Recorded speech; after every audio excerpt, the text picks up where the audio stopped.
बहुत समय पहले की बात है। गंगा के किनारे विप्रपुर नाम का एक गांव बसा करता था। उस गांव में एक ब्राह्मण रहता था। उसका नाम था देवनाथ शास्त्री। वे वेदों का ज्ञाता था, यज्ञों का आचार्य और मंत्रों का पारंगत था। उसकी आवाज़ में ऐसा तेज था कि वह संध्या वंदन करता तो गांव का हर व्यक्ति श्रद्धा से सिर झुका देता था। लोग कहा करते थे कि देवनाथ जी स्वयं ब्रह्मदेव के समान ज्ञानी थे।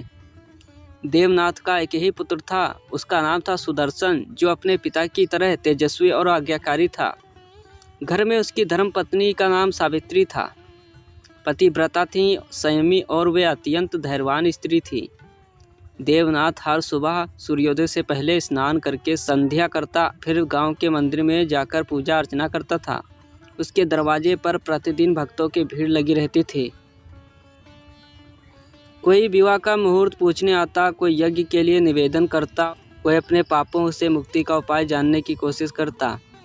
धीरे धीरे उसकी प्रसिद्धि और बढ़ती गई। पास के गांव से भी लोग उसे यज्ञ करवाने बुलाने आने लगे। राजा तक उसके यज्ञ में आशीर्वाद लेने आने लगे।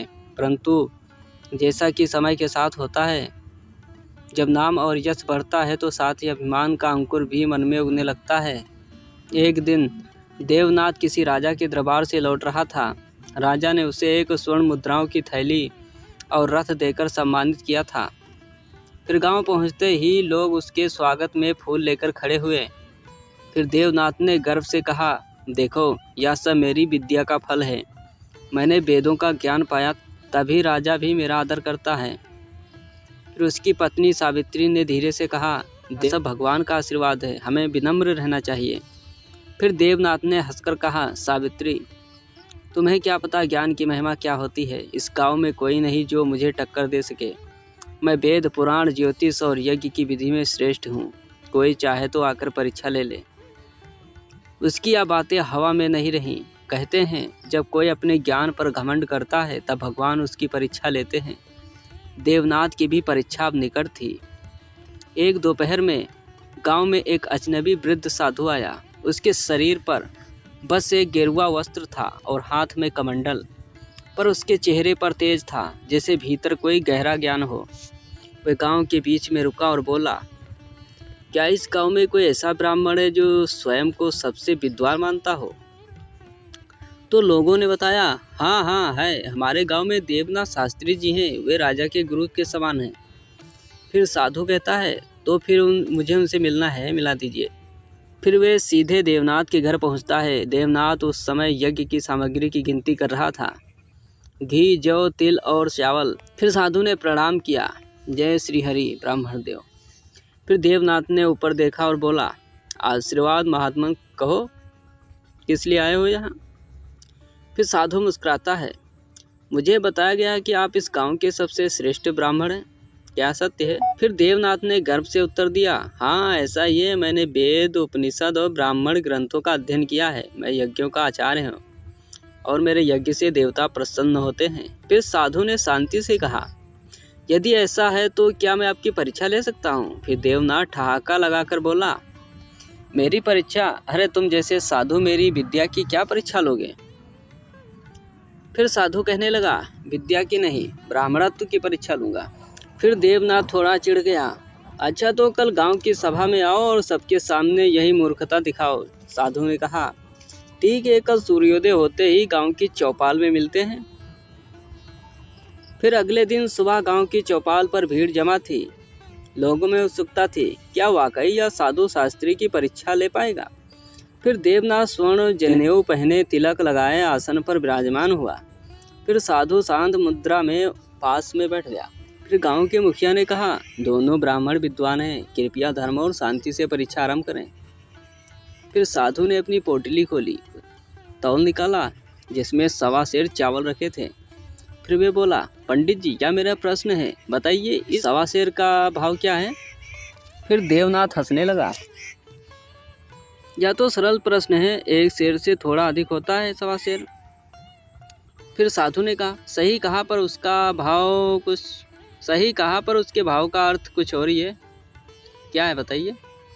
जो माप तुम देखते हो वह तो बाहरी है, पर भीतर का भाव क्या बताता है, ये तो बताओ। फिर देवनाथ थोड़ा सोचकर बोला, इसमें एक शेर से कुछ अधिक मात्रा है, अतः इसका अर्थ है अधिकता। जहाँ अधिक हो वही श्रेष्ठ होता है। साधु मुस्कुराया, क्या तुम मानते हो कि जो अधिक है वही श्रेष्ठ है? फिर देवनाथ ने दृढ़ता से कहा, हाँ, ज्ञान धन यश जो अधिक है वही श्रेष्ठ है। फिर साधु ने गहरी सांस ली और कहा, तो सुनो पंडित, यह तुम्हारी भूल है।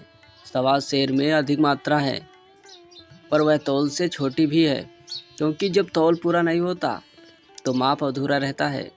उसी प्रकार जब ज्ञान में अहंकार जुड़ जाता है तब ब्राह्मण अपूर्ण हो जाता है। वहाँ पर सन्नाटा छा जाता है। देवनाथ के चेहरे पर पसीना आ जाता है और फिर वह कहता है, तुम यह क्या कहना चाहते हो कि मैं अपूर्ण हूँ? तो साधु ने कहा, हाँ, जब तक तुम्हारे भीतर विनम्रता नहीं तुम्हारा ब्राह्मत्व अधूरा है। तुम सवा शेर हो, शेर से बड़े पर मन से छोटे। यह सुनकर सभा में एक क्षण को मौन छा गया। फिर सभी लोगों में चर्चा होने लगी। सवा शेर ब्राह्मण, कितना गूढ़ अर्थ है इस वाक्य का। फिर देवनाथ क्रोधित होकर बोला, तुमने मेरा अपमान किया, मैं तुम्हें श्राप देता हूँ। पर साधु ने कहा, शांत हो जाओ ब्राह्मण, श्राप देने से पहले अपने भीतर झांको। क्या तुम सचमुच वे ब्राह्मण हो जो दूसरों को क्षमा दे सकता है? फिर देवनाथ के शब्द गले में अटक गए। उसे लगा मानो भीतर कोई दीवार टूट रही हो। फिर रात को वह सो नहीं पाता है। उसके मन में बार बार साधु के शब्द गूंज रहे थे। सवा से ब्राह्मण, ज्ञान में बड़ा पर मन से छोटा। फिर वह उठकर तुरंत मंदिर चला जाता है। दीपक की लौ वहां पर हिल रही थी। वह मूर्ति के आगे गिर पड़ा और बोला, प्रभु, क्या यह सत्य है कि मैं अहंकारी बन गया हूँ?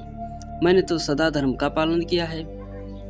फिर मंदिर में मौन छाया रहा, पर भीतर से एक आवाज आई, धर्म ज्ञान से नहीं विनम्रता से होता है। देवनाथ के नेत्रों से आंसू बह निकले। उसे लगा जैसे वर्षों का अंधकार हट गया हो। फिर सुबह का समय आता है। सूरज की किरणें धीरे धीरे गांव की झोपड़ियों पर उतर रही थी। नाथ रात भर सो नहीं पाया था। उसका मन व्याकुल था और हृदय किसी अनजाने अपराध बोझ से भरा था। वह नदी के तट पर गया, स्नान किया, परंतु आत्मा की अशुद्धि जैसे धुल नहीं पा रही थी। कमंडल से 3 बार जल अर्पित करते हुए उसने कहा, गंगे माता, मुझे उस अभिमान से मुक्त करो जिसने मेरे धर्म को कलंकित किया है। परंतु भीतर की आवाज अब भी गूंज रही थी, सवा शेर ब्राह्मण, शेर से बड़ा पर मन से छोटा। वह बार बार यही दोहराता रहा और स्वयं को दोषी देता रहा। फिर गांव में साधु और शास्त्री की बात अब ज्यादा चर्चा का विषय बन गई थी। किसान, व्यापारी, यहाँ तक के बच्चे भी कहते थे, वो देखो, सवा शेर ब्राह्मण जा रहा है। कभी जिस ब्राह्मण को लोग आदर से प्रणाम करते थे, आज वही उपहास का पात्र बन गया था। देवनाथ को यह ताने तीर की तरह चुभते थे। वह किसी को कुछ नहीं कह पाता था, बस मौन हो जाता था। एक दिन की बात है, वह अपनी पत्नी सावित्री से कहता है, सावित्री, मैंने इस गांव के लिए इतना किया, यज्ञ कराए, दान कराए, पर अब यही लोग मेरा मजाक बना रहे हैं। फिर सावित्री ने शांतिपूर्वक कहा, देव, लोग वही बोलते हैं जो उन्हें देखता है। अगर आप में सचमुच विनम्रता है तो स्वयं आपके लिए बोलेगा। फिर देवनाथ ने पूछा, पर मैं इसे सिद्ध कैसे करूं? फिर सावित्री ने कहा, अपने कर्मों से, न कि अपने शब्दों से। फिर उस दिन से उसके भीतर बदलाव आने लगा। फिर एक रात देवनाथ ने एक स्वप्न देखा। उसी साधु को वह देखता है, वही गेरुआ वस्त्र, वही तेजस्वी मुखमंडल। साधु नदी के तट पर बैठा होता है और मुस्कुराकर कहता है, हे देवनाथ, क्या तुमने इस सवा शेर का अर्थ अब समझा? फिर देवनाथ विनम्र होकर झुक जाता है, कहता है, मैंने समझा कि ज्ञान का अभिमान मनुष्य को अधूरा बना देता है।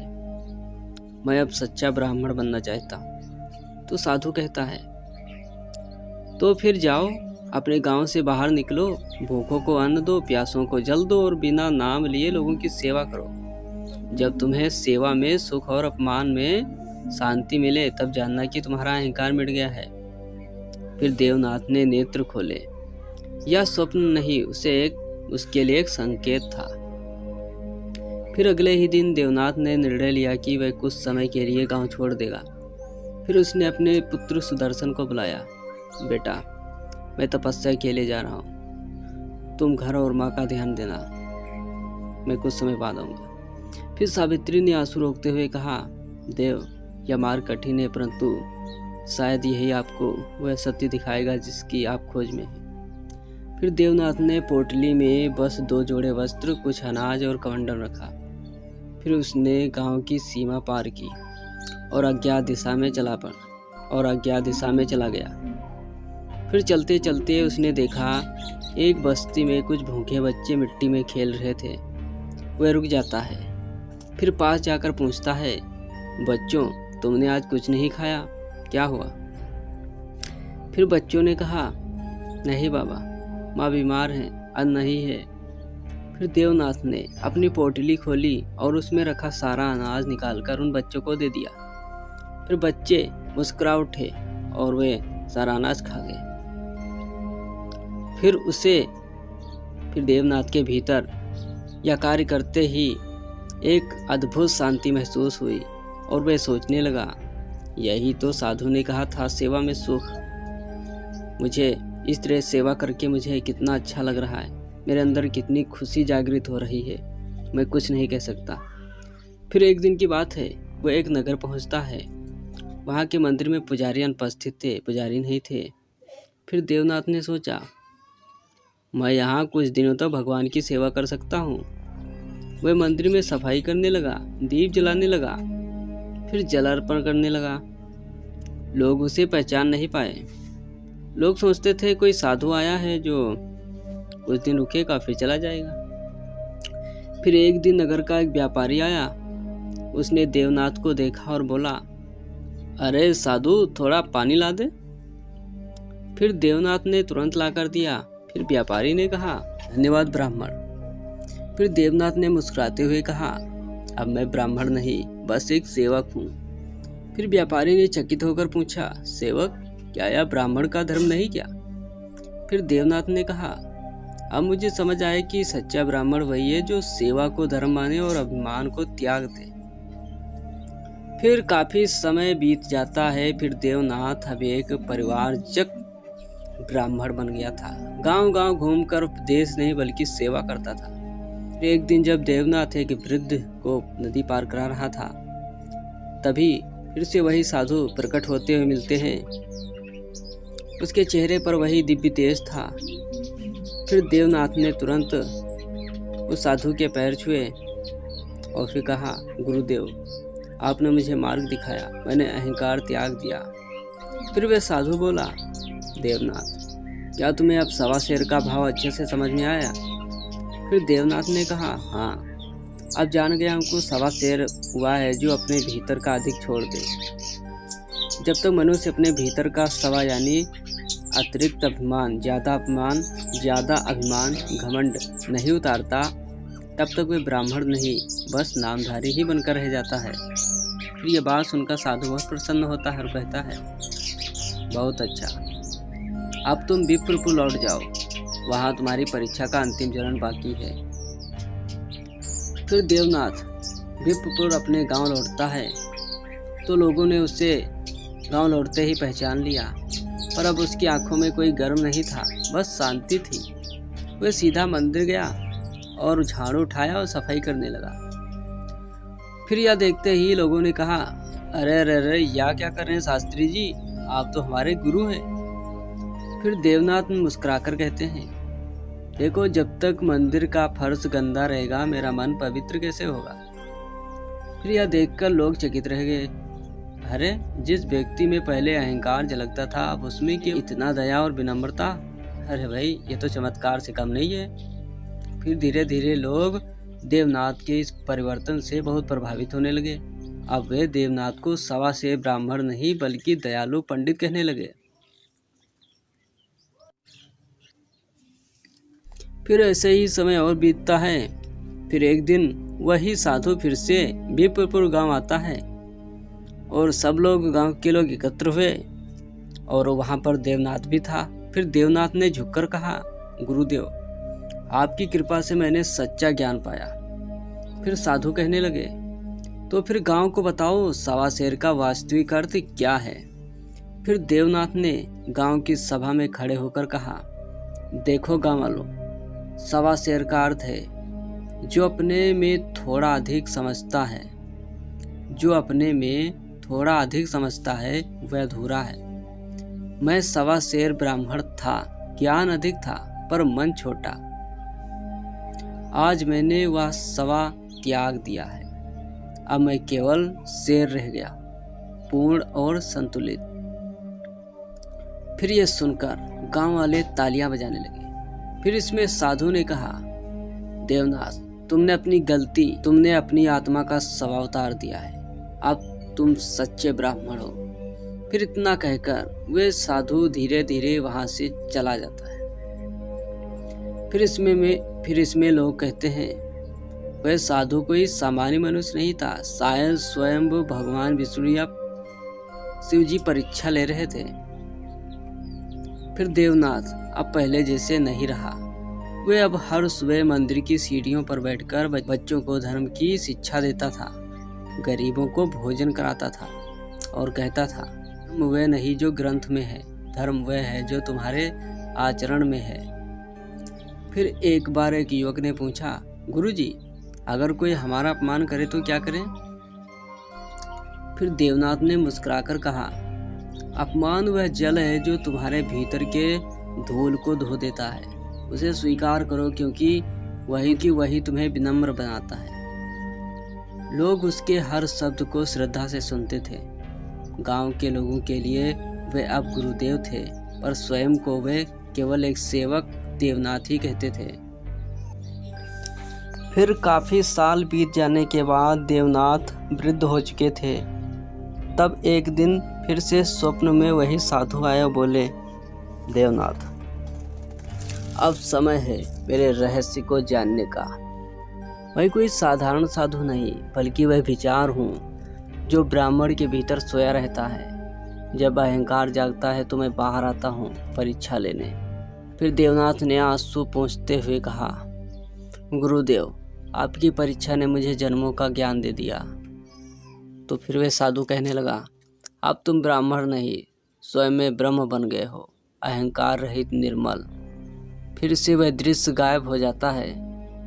अब विप्रपुर गांव का हर व्यक्ति कहता था, सवा शेर ब्राह्मण की कथा हमें यह सिखाने लगी है।